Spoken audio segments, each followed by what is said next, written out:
Ladies and gentlemen, good day and welcome to Kirloskar Brothers Limited Q1 FY25 earnings conference call. This conference call may contain forward-looking statements about the company which are based on the beliefs, opinions and expectations of the company as on date of this call. These statements are not the guarantees of future performance and involve risk and uncertainties that are difficult to predict. As a reminder, all participant lines will be in the listen-only mode, and there will be an opportunity for you to ask questions after the presentation concludes. Should you need assistance during the conference call, please signal an operator by pressing star then 0 on your touchtone phone.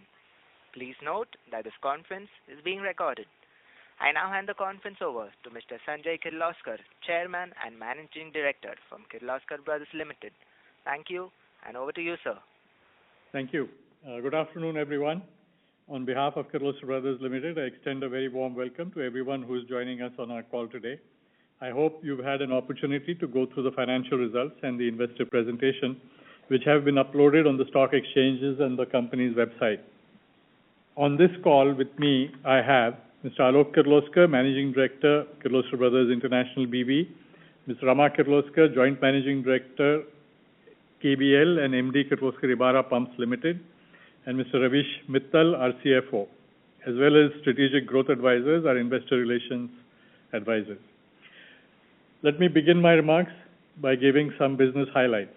The KBL board has approved the sale of the company's entire stake in the Kolhapur Steel Limited, a non-material wholly owned subsidiary to Karad Projects and Motors Limited. This sale aims to attain a more straightforward corporate structure, enhance operational and managerial efficiency, leverage combined assets for a more robust and sustainable business, and realize cost savings while efficiently utilizing valuable resources. We have started financial year 2025 on a positive note. On a consolidated basis, Q1 of F25 has shown growth in revenue and profitability. We achieved revenue of 1,031 crores, showcasing a growth of 15% compared to the same quarter in the previous year. This increase underscores the strong demand for our products and services across various segments. Our EBITDA for this quarter grew by 10% on a year-on-year basis to 127 crores. Let me now begin with an overview of our domestic business performance, including standalone and other domestic subsidiaries. For the first quarter of fiscal year 25, we've achieved a year-on-year growth of 18%, reaching a total revenue of 687 crores. This strong growth is primarily driven by sustained demand for our made-to-order and engineered-to-order products. In addition, there has been an increase in made-to-stock orders, which has further supported our overall growth trajectory. Additionally, we benefited from a decline in raw material prices, which led to gross profit margin expansion. A robust order book and strategic focus on business prospects have positioned us well for the future. We maintain our growth guidance of achieving double-digit revenue growth in fiscal year 25 compared to fiscal year 24 within our domestic business. As of June 24, the value of our standalone pending orders stands at 1,956 crores, indicating a healthy pipeline. And again, I'd like to remind everyone on the call that the made-to-stock business does not have any order board. Furthermore, we are witnessing a sequential uptick in key segments, including marine and defense, building and construction, and the industry segment. On the international business for the quarter, we reported a growth of 9%. Our key subsidiary, SPP Pumps UK, experienced a decline in growth due to delays in order execution caused by supply chain issues. These orders are expected to be fulfilled in the coming quarters. Meanwhile, Kirloskar Brothers Thailand Limited sales improved with the execution of a large order for concrete volute pumps worth Thai baht 150 million, which had been delayed in the previous quarter. SPP USA reported a revenue growth of 14% on a year-on-year basis. With a keen focus on our business prospects supported by our robust order book, we are optimistic regarding our future growth prospects. Our overseas pending order book stood at 1,031 crores. With this, let me invite Mr. Ravish Mittal, our CFO, to discuss the financials. Thank you, sir, for the warm welcome. Good afternoon, everyone. Let me start sharing the consolidated financial performance highlights. So on a revenue front, net operations from revenue for Q1 of FY25 grew by 15% year-on-year basis to 1,031 crores. On an EBITDA front, our EBITDA for Q1 of FY25 grew by 10% on a year-on-year growth of 10% to 127 crores. Our EBITDA margin stood at 12.3% for Q1. During the quarter, we observed an increase in our other expenses. Primarily, these are attributable to our investment in the technologies and system automation for the growth in the future. These investments are aimed at enhancing our operating efficiency and supporting our long-term growth objectives. Additionally, there is some uptick in our employee expenses, which has been largely due to annual salary increments and associated provisioning for the retirals. Our profit after tax front, our PAT for Q1 grew by 3% on year-on-year basis to rupees 66 crores. This is the performance of our consolidated financial results. That is from our side. We can now begin our question answer session. Thank you so much. Thank you. We will now begin the question and answer session. Anyone who wishes to ask a question may press star and 1 on their touchtone telephone. If you wish to remove yourself from the question queue, you may press star and 2. Participants are requested to use handsets while asking a question. Ladies and gentlemen, we will wait for a moment while the question queue assembles.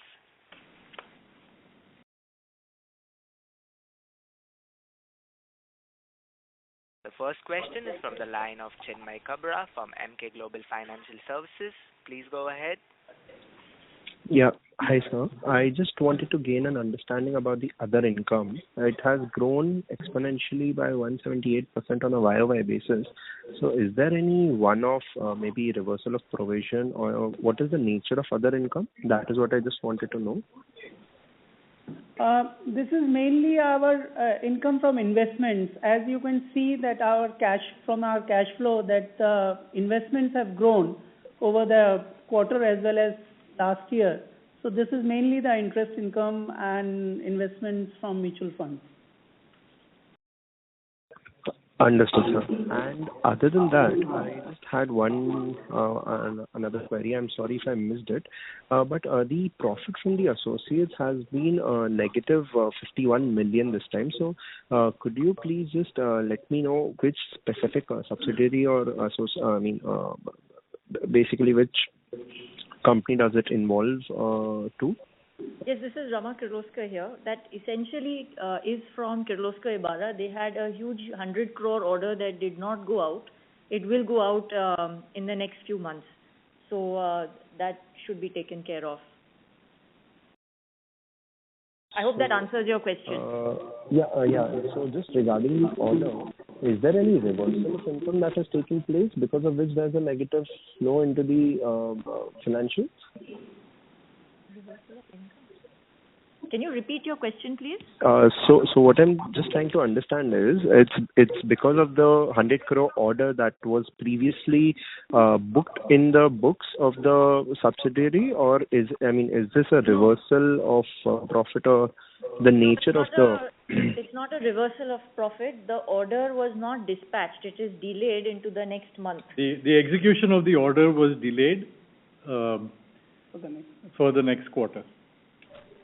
Understood. So this will reflect. We were unable to dispatch it within the time period. Understood. So at present date, we can probably assume that this has been dispatched and will reflect in Q2 FY25, right? Yes, exactly. Okay. Thank you. Those were my questions. Thank you. A reminder to all participants that you may press star and 1 to ask a question. The next question is from the line of Ranjit Sivaram from Mahindra Multi-Life Mutual Fund. Please go ahead. Yeah. Hi, sir. Good evening. Sir, I just wanted to understand this other expenditure that has increased.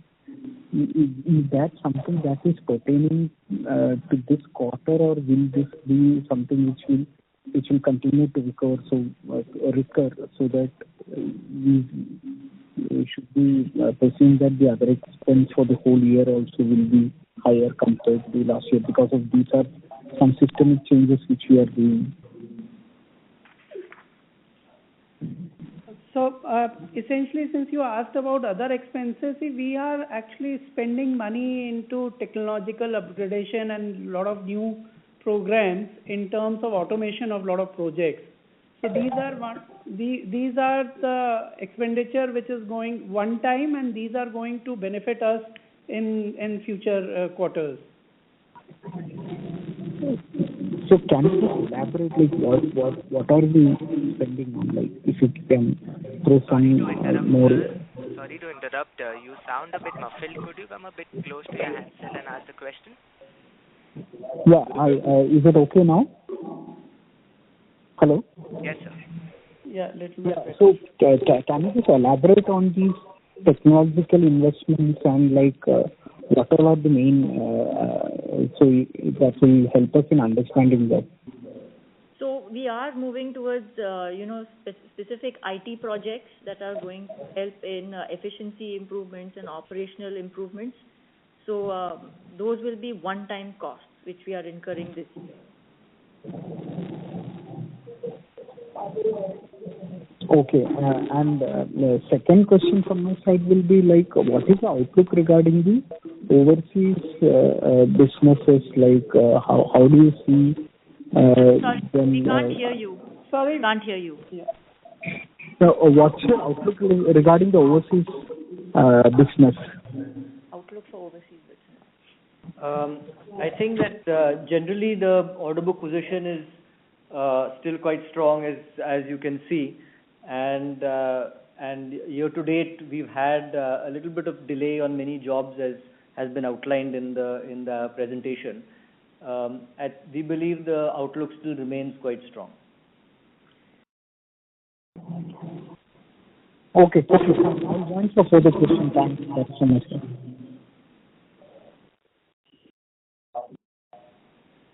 Thank you. The next question is from the line of Pratik Kothari from Unique TMS. Please go ahead. Yes, hi. Good afternoon. So my first question, historically we have managed to always grow our bottom line much faster than our top line. Given the historical investments, etc., that we have done. So one comment on anything that has changed or any juice which had to be extracted is already done. Especially I'm asking from the international subsidiary perspective.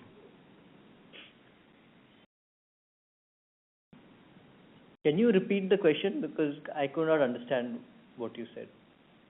Sorry. My question is, historically, we have always grown our bottom line much faster than our top line. A lot of operating leverage, etc., which used to play out, which we have not seen this quarter. So some comments on should we expect the same going forward, and especially in international subsidiary, while we have grown our top line, but our EBITDA has stayed flat. Yeah, I think a lot of that is because many large projects have not moved out as planned. So that has impacted, the numbers, because a lot of the costs obviously were already absorbed on those jobs. So we expect, as they go out, the situation should change. That said, I'd like to also say that, even though large jobs have not gone out, I think, like you mentioned earlier, we've tried to build the foundation in a way that has allowed, consistent returns through various other kinds of daily businesses. Correct. And regarding this supply chain, we saw this delay in Ebara, also in SPP UK for the last 2-3 quarters. There's been some delay. Is it specific to some kind of orders? Is it something on our side? Is it something from customers? If you can highlight what is causing this delay?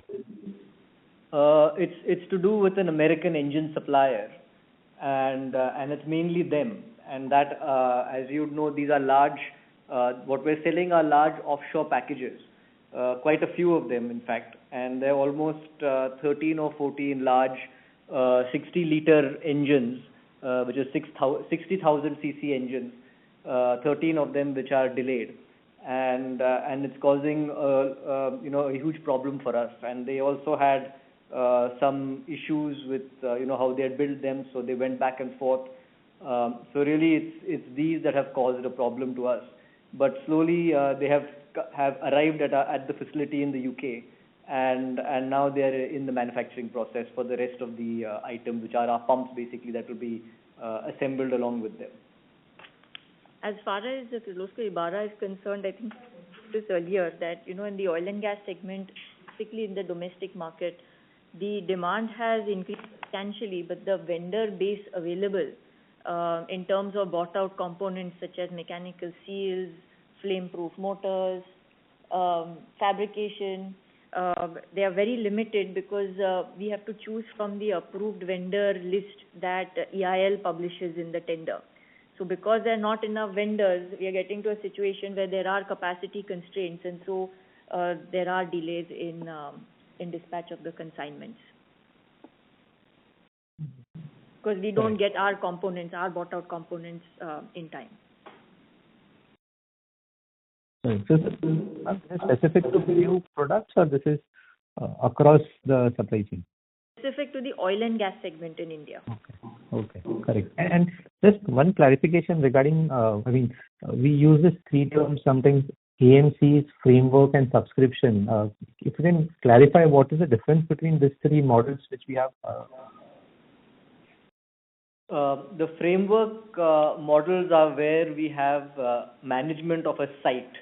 So like I mentioned, we have now almost little over 110 sites under management outside India, which is where we manage all pumps on that site between a 3-year and a 5-year contract.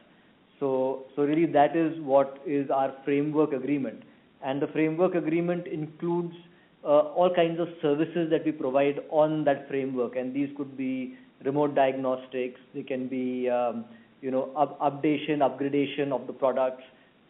That's all. It also includes us putting the entire site where all the pumps are into a digital format like augmented reality. While a subscription, so that's a framework, and a subscription is just where we provide remote diagnostics as a service to a particular site, or we provide augmented reality as a service to a particular site, but we do not have a site under management. Correct. And last question to Alok bhai, just in general, internationally, if you can talk about the demand trends across geography, across product segments that you are present, US, UK, Thailand. Can you repeat the question? Yeah, it's regarding, our international subsidiaries, if you can highlight the kind of demand trends that we see across geographies and across product segments that we are present in. In the international geography? Yes. So at the moment we see, if you look at what we operate in, as I've always said, in the US we operate in the municipal and fire markets. In the UK we operate in the industrial fire, oil and gas and water markets.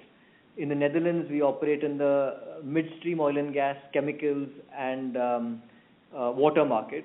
And in Southeast Asia we operate in the water and fire markets and industrial markets. And in in South Africa we operate in mining, industrial and fire market. So that's the basic markets we operate in. We don't operate in all markets in all countries, like I said before. And if I now start again from the US, the special areas where we're seeing demand in the fire and the municipal market is both around special pumps for data centers, pumps for battery production, pumps in the fire pumps and fire packages in the area of battery recycling, both in the context of EV vehicles. And then we see municipal demand, which is the big packages that go for city water supplies. So that's an area we're seeing demand growth in America. In Europe, we're seeing growth mainly around our water business, both in the Netherlands, the Benelux region, as well as in the UK, where there are a lot of resilience schemes going on for water. As you may have already heard, a lot of water companies have been pushed now by the government to invest, especially after the whole issue with Thames Water, where Macquarie, took out large dividends and the company is in not a very good shape. So the government's really been pushing all the water companies to invest large amounts of money because they're all private companies. So we see demand there on the water products. We also see demand on our services business because we manage the framework contracts, which is the service framework contracts for most of the water companies exclusively, except Thames Water. And we manage all brands of pumps for them, for service and maintenance. If we come to the Southeast Asia, we see demand again in data centers for fire. We see in warehousing for, again, fire applications. And we see demand in the chemical segment at the moment. Those are the key segments where we're seeing demand. In South Africa, mainly in mining, we're seeing a pickup again in demand for pumps and in fire. Does that cover all the areas you're looking for? Yeah. All the best, sir. Thank you. A reminder to all participants that you may press star and 1 to ask a question. The next question is from the line of Ishita Lodha from Swan Investments. Please go ahead. Hi, congratulations on a good quarter. My question is with respect to the restructuring that is being planned for the stake sale in TKSL to KPML. Just want to get your sense on the rationale behind the same. Thank you. So we've looked at the complete organization structure, and we felt that we should have fewer subsidiaries. So to that account, we have also closed Rotaserve in Mozambique as one of the subsidiaries. And we felt that bringing together, like I said in my opening remarks, bringing together the two Indian subsidiaries of KBL would help us realize cost savings. They're both located close to one another and would also help us improve operational as well as managerial efficiency. I think if you have been on earlier calls, quite often we've been asked why our company has so many subsidiaries. So we are really looking at each one and trying to see how we can combine resources in order to ensure that we can work together better. All right, thank you. Thank you. The next question is from the line of Sunil Kothari from Unique PMS. Please go ahead. Thank you for the opportunity, Sanjay. Congratulations, sir, to you and your team, Rama and Alok, for really a very good transformation of the organization during last 3-5 years effort and moving towards really respectable profitability. Sir, my question is mainly regarding all of you three. What will be your focus area for next year or two, where we internally want to say, like Rama talked about supply chain, some issues locally, international, so there are some issues. We are increasing our IT investment, our automation and all these things. So which are the area we want to strengthen over a year or two? If you can talk, will be really helpful. So I think the two areas that I would look at would be enhancing our operational efficiency, which I've mentioned many times earlier, through digitization, through automation, and really enhancing our productivity, and as well as our market penetration. So we are continuously working on enhancing our footprint in the market. That journey, sorry, yeah, please. The point I'd add is that we look to do the objectives are similar whether in India or overseas. I mean, we look for better penetration and operational efficiencies, and also investing in our key areas which give us regular business. And these could be on the product side something like APOEMs, or they could be something like services, which ensure that we get predictable and visibility on business from a year to year and multi-year perspective, because that's really what will help us going forward. And I think what we've been able to show over the last quarter or more is our initiative for artificial intelligence, AR, VR, which is really moving the company into a very different orbit as regards service to our customers. So that's the other one that we are doing. I think you might have also read in the annual report, which was sent a few days ago, that KBL is actually making products which have efficiencies which are better than many companies in the world. We were probably the first one to achieve European minimum efficiency index norms. I believe we are the only ones in the world at the moment who put that number on our nameplate, the pump nameplate, that they can test it and they can check it out that we meet the latest European efficiency norm. And this is, we did something with LLC pumps a few years ago, lowest life cycle cost pumps a few years ago. So we're trying to see how our product efficiencies are amongst the best in the world, so that the market recognizes us as a company which provides technologically superior products. I was actually very happy to read in the newspaper that one of our German competitors had decided to now upgrade their series. We've introduced our series almost a year ago. Now they are going to look at it and spending a lot of money, and it's in the news, to bring it up to the standard that we have already achieved. So these are the three things that we are doing: improvement of products, product efficiencies, the process industries within the company, whatever be the process, looking at sustainability, and ensuring that we have a far greater reach in the market. Great, sir. Thank you and wish you good luck. Thank you very much. Thank you. A reminder to all participants that you may press star and 1 to ask a question. The next question is from the line of Mahesh Bendre from LIC Mutual Fund. Please go ahead.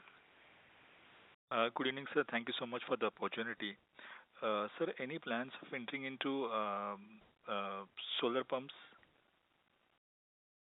We already supply solar pumps, but like we've mentioned many times, we actually supply them through system integrators, because that ensures that we get our money on time. Okay, because the opportunity seems to be very high. I mean, given the number of installations government is talking about. So do you think significant growth from us? We would not want that sort of growth at the cost of not being paid. I mean, I think we've already burnt our fingers once with our EPC business, and we don't want to be in that sort of a situation here. Sure. And ma'am, there is a lot more talk about the nuclear power plants. So pump is very important, equipment goes into that. So how do you see that opportunity unfolding for us? I think the nuclear opportunity is something that our company has been looking at for a long time and also participating in. I was very happy when, I think I mentioned this last time also, that our Prime Minister visited Kalpakkam to see the progress on the fast breeder reactor. Our primary and secondary heat transport pumps are running over there, and I am looking forward to that plant being commissioned. I believe that going forward they will require such a few of them, not too many, but a few of them in the future to breed fuel. As far as the fleet order is concerned, we have started getting orders for pumps that are required. We are also developing quite a few new pumps for the fleet order, and we believe that we will be able to participate in a big way in that program as well. There are, I think, in the budget speech, our finance minister did mention that government was very keen to have greater power generated through nuclear power plants, and whether it is the 220 megawatt or 500 megawatt or 700 megawatt units, I think for all of them we have products in the primary and secondary circuits, for which we should be getting orders. Sure. Thank you. Thank you so much, sir.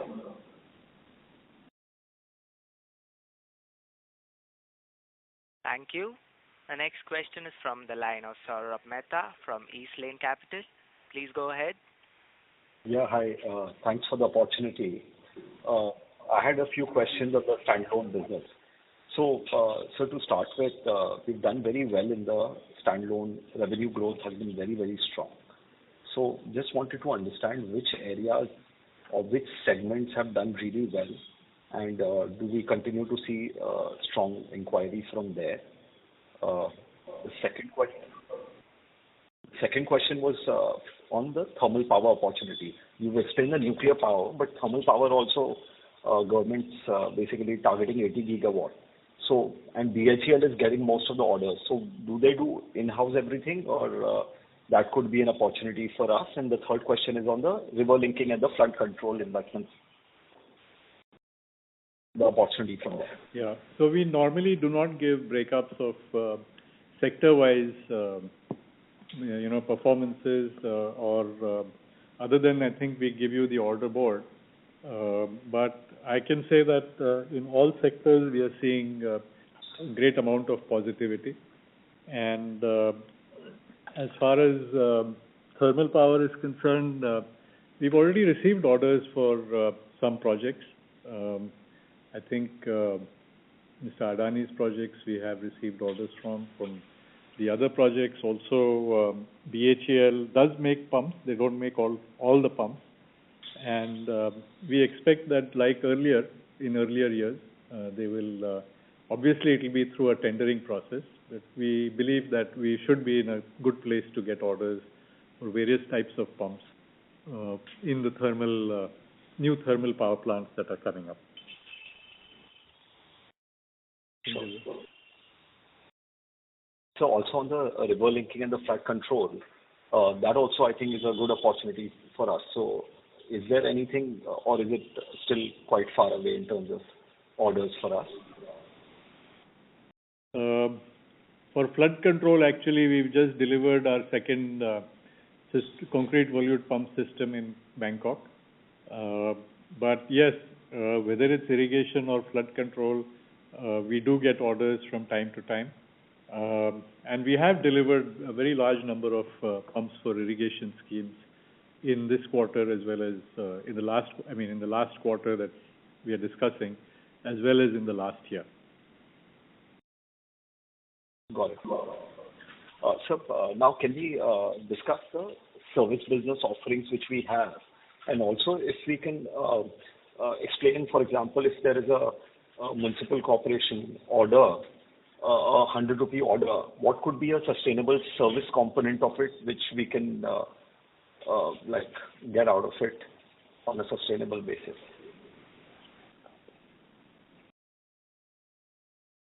At the moment, I think most of if you're asking like a maintenance, are you asking about maintenance and long-term service? Service and maintenance for the domestic market, yeah. Are you talking about framework contracts or usual service business? No, usual service business. In the domestic market? Yes. I don't, where we had done projects earlier, over there, I think we have a few service contracts, but otherwise, the municipalities usually have some local service providers, and they buy the spare parts from us. So the spares is sustainable, but it is done through local service providers. Got it.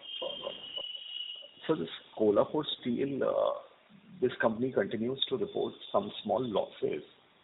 So I think earlier they used to be focusing on power sector, but we had diversified more sectors to get more business. And so what's the outlook on this subsidiary? We are quite bullish about Kolhapur Steel in light of the fact that the power sector is looking up again. And whether it's thermal or nuclear or things that require large pumps in low carbon steels or any other exotic materials, that's where Kolhapur Steel steps in. So we just felt that we would be able to grow this business going forward with the way things are looking up. I think Prime Minister has declared 2047 as the year of Viksit Bharat, and I think there have been a lot of discussions on how much power generation capacity would be required. And if we are currently at 450 gigawatts of generation capacity, I think the number that people have generally accept for 2047 is 1,000 gigawatts. When you look at the fact that quite a large amount of that is going to be coming through renewables, but there's still going to be a need for baseload power generation. Both nuclear as well as thermal power plants will play a large part. Maybe nuclear will play a bigger part going forward. So these castings are required. Steel castings are going to be required, and we therefore feel that Kolhapur Steel has a good future. Got it. So sooner or later these losses should stop and we should have good opportunity. Yeah, I think it will start sooner than later. Got it. So last question is, we've spoken about this, some one-time investments in technology. If that amount can be quantified, that'll be very helpful.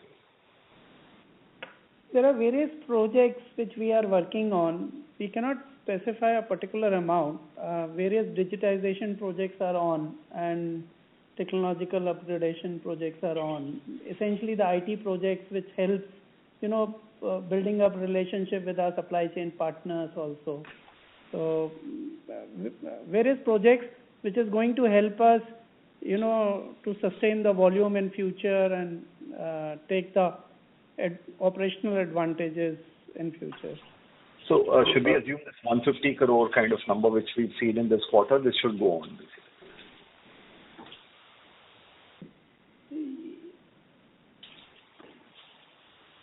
Sorry?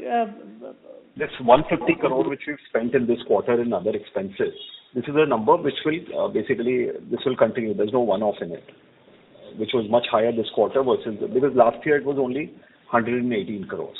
So. Yeah, no, but some of it is one-time cost, so it may not be that it may recur continuously. These are some of the projects which is like one-time which we have started on, but there is definitely some recurring cost on the licenses and other things will continue. Sure, that's it from my side. Thank you so much. Thank you. The next question is from the line of Harshil Sethia from Renaissance Investments. Please go ahead. Hi, sir. What kind of opportunity do you see in the nuclear power industry? So, and if say 100 crores is spent in a power plant for nuclear, what would be the quantum of orders that Kirloskar as a company would get? What percentage of orders we get would depend on our products and our services. But if you ask me, pumps, we normally say that in any project, pumps would be 1 to 2% of the total value. So if you're saying 100 crores is going to be spent on nuclear power plant, possibly maybe around 2 crores would be spent on pumps. Okay. And do we have the technology in place for nuclear power, and are we well equipped to service these orders? So yeah, we are very well placed to service orders for pressurized heavy water reactors, light water reactors, as well as fast breeder reactors. Okay. And any product gaps that needs to be filled, are you working on that, or? Whenever the size changes, then there is a product gap. So we have to make that product for that new size. So, but with the references that we have, I believe that our new products of a different size would be accepted. Okay. And India is still planning for many smaller reactors compared to a large one. So, what kind of opportunity size do you expect in the next 10 to 15 years? Like I said, say if tomorrow 20% is base load power generation, and somehow the world decides that they are not going to allow any more coal-fired power plants, whether it's coal or lignite or whatever, or fossil fuel, and that entire amount is to go to nuclear, then you would say that 200 gigawatts of nuclear power plants generation capacity is required. And if that is the number, then we have to move up from the present 8 gigawatts to 200 gigawatts. Okay. Mr. Setia, does that answer your question? Yes. Do you have any further questions? No. Thank you. Ladies and gentlemen, that was the last question for today. We have reached the end of our question and answer session. I would now like to hand the conference over to Mr. Rama Kirloskar for closing comments. I'd like to emphasize that we will continue to take a comprehensive approach to value creation, strengthening our market position, and boosting profitability for our stakeholders. With the groundwork for our transformation already laid, we are enhancing our competitiveness and achieving sustainable growth as we move forward. Thank you for your support and for joining the call. If you have any questions, please reach out to us or our investor relations partner, Strategic Growth Advisor. Thank you. Thank you. On behalf of Kirloskar Brothers Limited, that concludes this conference. Thank you for joining us. You may now disconnect your line.